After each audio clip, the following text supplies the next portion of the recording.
আগে তোকার কয়েকটা কথা কয়া যায়। তোরা তিনটো ভাই মিলামিশা থাকিস, কোনো নিজেদের মধ্যে বিবাদ টিবাদ করিস না। গেদা শাহিন শোন, ওই যে উল্লাপাড়ার স্টেশন রোড ওই সাইড টুকা তুই নিস। আচ্ছা আব্বা।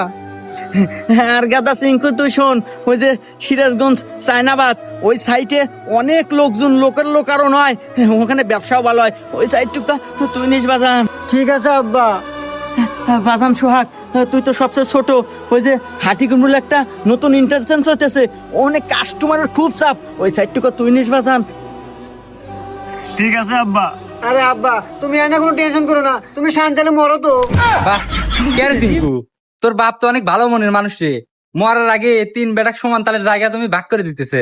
এ স্যার চুপ কর, এবি আব্বার মরতে কষ্ট দিতেছে, আর কিসের জায়গা তুমি ভাগ করে দেবো রে? আরে এই জেলার ভিতর বিভিন্ন জায়গায় আব্বা বিক্রি হয়েছে, সেই সাইড গুলো আমাকে ভাগ করে দিতেছে।